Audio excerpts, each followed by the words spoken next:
Beaucoup, Madame le Président. C'est un honneur d'être parmi vous aujourd'hui.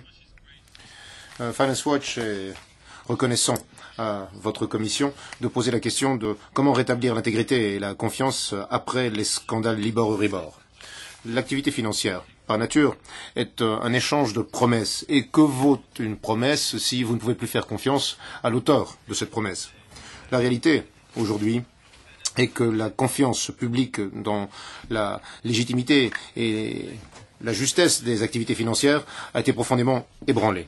Libor et Euribor ne sont pas la même chose, ce qui veut dire que les possibilités de manipulation des taux ne sont pas les mêmes non plus. Mais il y a une caractéristique commune aux deux indices. Ils sont calculés sur la base de contributions qui présentent des conflits d'intérêts systémiques. Et cette caractéristique n'est pas compatible avec l'ambition de construire l'intégrité et la conscience de notre système financier. Pendant les 7 minutes qui m'ont été accordées, je mettrai en exergue 4 mesures très simples qui, prises toutes les 4, permettraient de rétablir l'intégrité et la confiance après Libor-Euribor.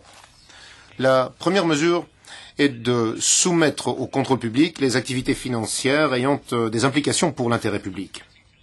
Les banques contribuant à Libor et Euribor échangent des instruments financiers tels que les swaps sur taux d'intérêt, dont la valeur est liée à ces indices. Et le coût de financement des banques elles-mêmes est par définition donc lié à ces indices. Cela veut dire que contribuer à Libor et Euribor par des chiffres différents peut signifier plus ou moins de bénéfices pour ces banques. Le conflit d'intérêts est donc patent. Libor, Euribor, mais les indices de produits et de crédits ont un impact très important sur l'intérêt public. En conséquence, nous trouvons que leur contribution et leur processus de calcul doivent faire l'objet d'un contrôle par des superviseurs et non pas par des organisations privées, en particulier lorsqu'il y a les conflits d'intérêts que je viens de décrire. En outre, l'autorité de supervision responsable devrait être la plus éloignée possible des contributeurs et devrait disposer d'un mandat international de manière à ce que le contrôle puisse être exercé de façon neutre. La deuxième mesure serait d'établir la cohérence entre indices de référence utilisés aux mêmes fins. Comme je l'ai déjà dit, Libor et Euribor ne couvrent pas la même chose. Cela se reflète par le fait que ce sont des organismes privés différents qui les ont mis en place, des organismes dont les intérêts sont souvent différents, voire concurrents. Libor entend refléter le coût des prêts et emprunts entre banques, alors que Euribor entend refléter la contribution de la conviction de la banque sur ce qu'un coût peut être auprès d'une première banque. Aujourd'hui, le Libor en dollars est composé de 18 banques et l'euro Euribor de 44. On pourrait considérer que la définition du Libor est plus exigeante, mais on peut estimer également que avoir plus de contributeurs rend Euribor moins sujet aux manipulations. Quoi qu'il en soit, ces différences ne font que rendre le débat plus opaque, plus difficile, et alimentent la méfiance vis-à-vis des activités financières. C'est d'autant plus inquiétant que ces indices de référence ne sont pas seulement utilisés de façon massive par les professionnels, mais également comme indice de référence pour beaucoup d'autres produits financiers de détail, tels que les prêts d'argent, les prêts hypothécaires. Donc il y a une dimension consommateur très importante à ce débat. Finance Watch se félicite des task forces mises en place par BIS et IOSCO et espère que la question de la cohérence des définitions entre indices de référence sera prise en compte dans le travail de ces task forces. La troisième mesure équivaut à baser ces indices de référence sur des taux effectifs. Dans le monde financier, des prix qui ne reflètent pas des transactions réelles ont peu de sens économique. Fonder Libor et Euribor sur des taux effectifs pourrait faire en sorte que les contributions reflètent la réalité financière et rendraient les abus plus difficiles.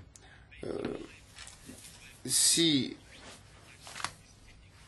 cela est faisable au plan technique, établir les indices Libor et Euribor sur la base de transactions réelles n'est pas seulement possible, mais également la manière la plus efficace de faire en sorte que les contributions à ces indices de référence reflètent véritablement le coût des liquidités des banques. La quatrième mesure serait de rendre les banques, les opérateurs et les directeurs responsables de leurs actions, de leurs actes. Les banques doivent se montrer responsables et les autorités de contrôle doivent avoir le pouvoir d'imposer des sanctions conformément aux dommages causés. Tant que les profits émanant de la supercherie sont plus importants que les sanctions potentielles, il y aura un incitatif à la triche et la confiance du public ne sera pas retrouvée. Il est également essentiel que les opérateurs soient rendus responsables de leurs actes, comme on envisage aujourd'hui dans le cadre des débats sur les abus de marché. Il est tout aussi important de rendre les directeurs de banque personnellement responsables des actes des opérateurs qui leur font rapport. Parce que les manipulations ne sont possibles qu'à la suite d'une complicité entre managers et opérateurs ou lorsque les managers négligent leur devoir de contrôle. En conclusion, je dirais qu'aucun système financier, qu'aucun système économique même ne peut exister sans confiance et sans intégrité.